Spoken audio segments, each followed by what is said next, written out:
No matter what goal setting tool you use, accountability is usually the one thing that trips all of us up, right? We want to do the goal, we set the goals, we write the goals down, we do everything we can. And then accountability comes and I don't know what happens to it. It goes to sleep or something. You can't seem to find it. So if you want to stay more committed to your goals, I can tell you there are a few things that will always hold us back. And we're going to go through a couple of them, but excuses, responsibility, our choices, and how we manage what's going on around us, right? How we react to some of the things that are happening to us. So first things first, in order to really get a handle on your accountability and make yourself more accountable to yourself and stay committed to yourself and not break promises to yourself, because I know how that feels. I've been there many times. It's not a feeling I want you to feel anymore. And so the first thing I think is really you need to discover your why. You need to discover why you're doing what you're doing. Why is it important to you? Why is it something that you even want to remain accountable to? Right? So sometimes when I'm writing down my goals and we do this in the reset process, it takes a lot more kind of inward focus, right? And effort to really think about your why. Rather than just writing down goals, we got to think about why we actually want to do them and how they align with your ultimate goal or your kudos, your known ultimate destination of success, right? So once we discover that, and you can find that in the reset process, I have a few different workbooks that I've talked about before: the Design Your Life and Business workbook, the reset process workbook, and the Practice Your Perfect. They all work together and build off of each other. So if you're just starting out, you really want to think about how you want to design your life and business. It takes you from start to finish. Like you have no idea to maybe now we have some sort of a vision for ourselves. Then we move into the reset process where we're going to press master reset on ourselves. So that's something that I want you to try. That's a workbook. It's easy. You'll walk through it. It's going to take you through some internal questions that you'll need to answer that only you can answer, only you know. And then we're going to go through a mindset shift. Okay. So then I want you guys to think about all of this is just practice. And like I've talked to you about before, it's research and development. So here we go. Number one is to really understand yourself, know yourself, right? Because self-awareness is what's going to allow you to truly, make progress and recognize some of the things we're going to talk about later in this process in order to help you keep yourself accountable. It's not that you're lazy. It's not that you can't stick to something. It's none of these things. It's always these basic principles that we forget about, right? Because we are told, hey, set a goal. And why couldn't you stick to the goal? Okay. So I want to dispel that. Okay. So it starts from know yourself. Know yourself, know yourself, know yourself. And the Practice Your Perfect method is all about getting to understand yourself. And that's why we have a hard time being accountable, because a lot of times we're just kind of going through life on autopilot and we're not really thinking about why we're doing what we're doing. All right. So first off, discover your why, know your kudos, understand where you're going and why you want to go there. Then I want you to look at your strengths and your weaknesses and the dangers that are presented to you. So when you think about your strengths, the strengths are, I like to think of your life as a loaf of bread, right? We're in the oven, we're still always baking, right? And it's being sliced up along the way. And you can pull out a slice of your life and you can look at it and say, I was amazing at X, Y, and Z. Or people always told me I was really good at this when I was a kid. Or people told me when I was a teenager, I was amazing at this. Or I started a business when I was 15, or I used to work and people would tell me these things.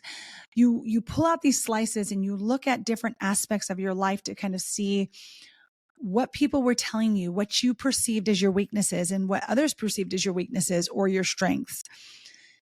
Then you have to look at what were the dangers that you saw or you can see, because when you look at it from a bird's eye view now, you have a lot more insight, right? Like they say, hindsight is 20/20. And so that's because when you're looking at something from, you've gone through it now, you know what it is.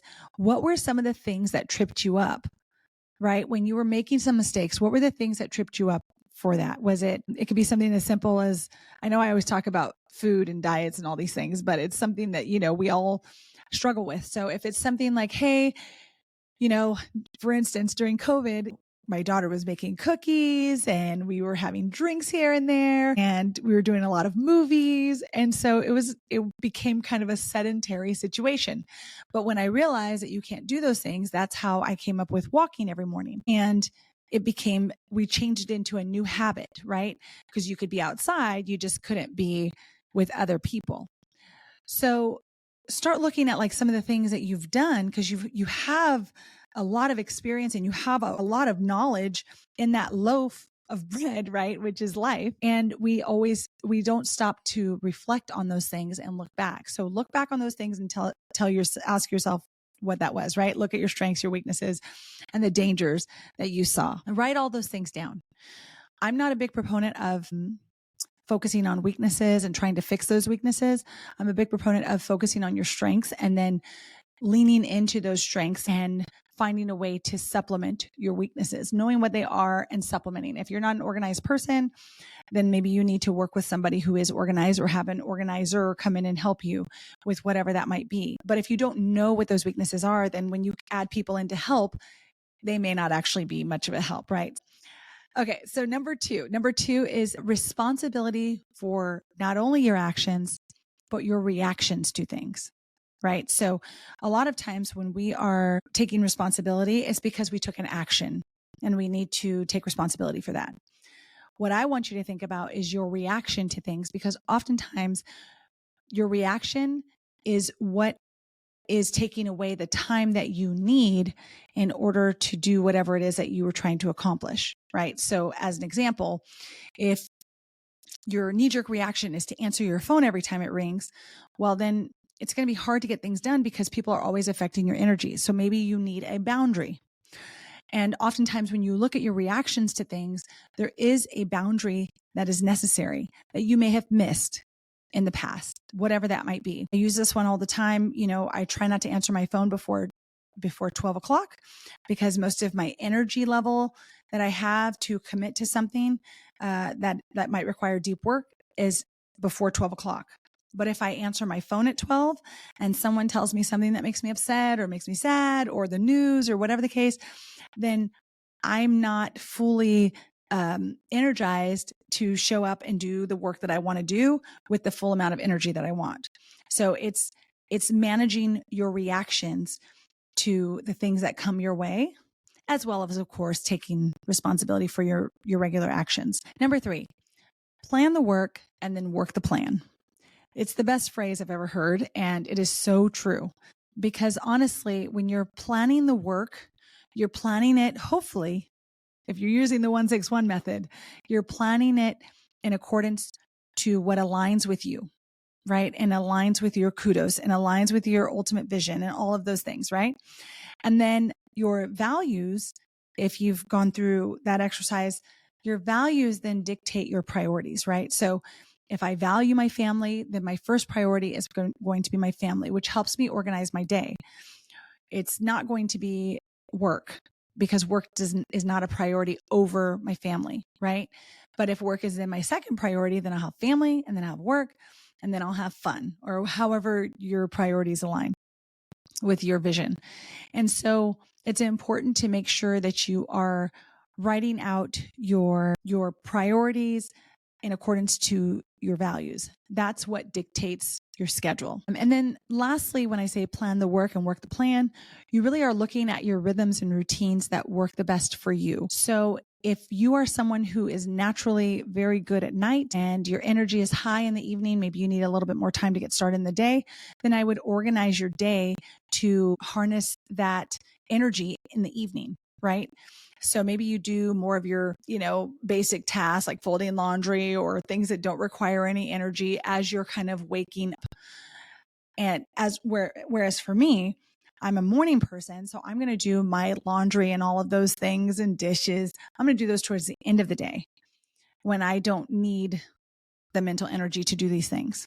So you organize your day based on your mental energy and your rhythms and your routines rather than what you just see as tasks that need to get done. And that's taking a little bit more control of your day and a little more control of how you're going to keep yourself accountable. All right. So now I have about 9 accountability tactics that you can use so that you can find the one that works best for you. Because there's tons of ways to keep yourself accountable. But if you don't do the work for the mindset and you don't align your goals with your ultimate vision, none of the tactics matter. So let's jump into that. So the first thing is a clear and specific goal. Clarity is number one. You can use SMART goals if you want to, and that's a specific, measurable, achievable, realistic, and time-oriented goals. And we've all heard about that. You guys can look it up. But those are things that make it easy to write out those goals, right? And to get really clear. And I talked about that in my last video, so I won't talk about it too long here. 2, you need a roadmap to success. Wherever your point B is, whatever it is right now, you may not have the ultimate point B, like you may not know your 20-year vision, but if you know your 5-year vision, you know how to write what you need to do from today to point B. And that's what we talk about in the Practice Your Perfect workbook as well, how to get from point A to point B. And how to figure that out. And all of that is the reset process and the design your life and business. So all of those, that personal vision management system is what helps you get from point A to point B. But you do need a roadmap to success. 3, accountability partners. Now, some people do really, really well with accountability partners and others do not. So that's why it's an option. It is a tactic. It's another tool in your toolbox if you want to use that. Accountability partners are great. The key that I would say for an accountability partner is to get someone who is not necessarily like doing your same thing, because I don't feel like that always is super helpful.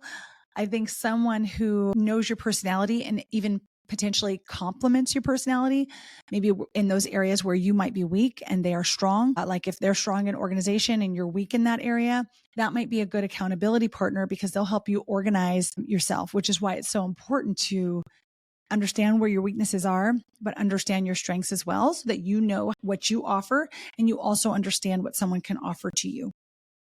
Okay. Number 4, tools. There are tons of tools out there that can help you stay accountable, that will like send out reminders and allow you to organize everything in a way for you to be able to see it and accomplish your task. So these would be things like Asana or Trello. They could even be like social media software, like scheduling software. Wherever you're having the biggest issue, just understand that tools are a great way to supplement what you are already doing.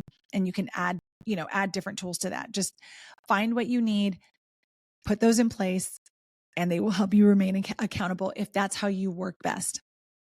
All right. Number 5, setting milestones. So remember when I say point A to point B? So let's say that's a year, right? But if you use those regular check-ins in the 161 method, you're going to check in all the time and you're going to be setting milestones at each one of those regular check-ins to make sure you get there. And it feels good to check off a milestone like, okay, I made it halfway, or okay, I'm, 3/4 of the way there, or whatever the case it is. So, that is a good way to set things up using your milestones. Okay. I'd love to know what you guys think, but I am absolutely thinking about creating a Fierce Visionary mastermind for some of you that want to have a place where you can get ideas and be encouraged and share your thoughts and your vision and have access to people who might be able to help you accomplish these goals. And so I'm really thinking about doing this, but a mastermind is a great way for people to keep themselves accountable because now you have told others and they are pushing you along. Okay. So that's number 6. Number 7 is a public commitment. Now, this means that it's not necessarily a mastermind. It's not necessarily an accountability partner, but maybe you told the world that you're going to write a book, right? And now you have your followers who are asking you about your book. How far along are you? You maybe tell them you're going to put out a chapter a week or whatever it is. You have now made a public commitment. And I like to liken this to marriage, right? It's part of the reason that like there's a public ceremony so that you can invite people and people are there and they have watched you get married and commit to this person. And now you are accountable for any actions that you might take after making this commitment, So that's number 7. Number 8 is resets and regular check-ins. Like I said, I think it's a huge, whichever method you decide to use. Resets and regular check-ins are going to be an incredible way to stay accountable, right? Because you're always checking in with yourself. That means even if you don't have an accountability partner, you're not doing it with anybody else, you are checking in with yourself and you're renewing that promise every time you check in. Okay. Number 9, having consequences and rewards. Sometimes people need a consequence if you don't show up to do it. So this could be something as simple as, I meet up with a friend, and if I don't meet up with that friend to work out, then, the consequence is that my friend is going to be there by themselves and they're going to feel disappointed, right? And they're going to feel disappointed in me. So I don't want to let them down. So I'm going to support them. And I'm going to show up. Rewards could be something like, hey, if I do if I show up 5 days a week, then on Saturday I get to relax, right? I get to do whatever I want. I get to eat whatever I want. I get to do whatever it is that you might reward yourself with. Now, the last thing I want to say is all of this takes practice. Everything I've told you, everything we've talked about today takes practice. And as fierce visionaries, we know that we are on a mission to create this vision and unleash something amazing into the world. And the only way that we can do that is if we stay the course, right? We have to keep going no matter what happens. You're going to get knocked down. You're going to feel like you failed, and that's okay. It's normal. And when we do our resets and we do our check-ins, then we're going to keep going. Okay. And we're going to keep showing up. We're going to get research and development on ourselves. We're going to make those little tweaks and pivots, and we're going to keep going. We're going to stay fierce on our goals. So that's what I want you guys to do. And I would love it if you leave it in the comments. How do you keep yourself accountable? And what are some tactics that I missed on this list of 9 crazy tactics? So I want to know what you guys do and share it with other people that, might need some other ways than what I put in this video. So thank you guys so much for watching today. Get out there and unleash your something amazing. And I will see you next week. Bye.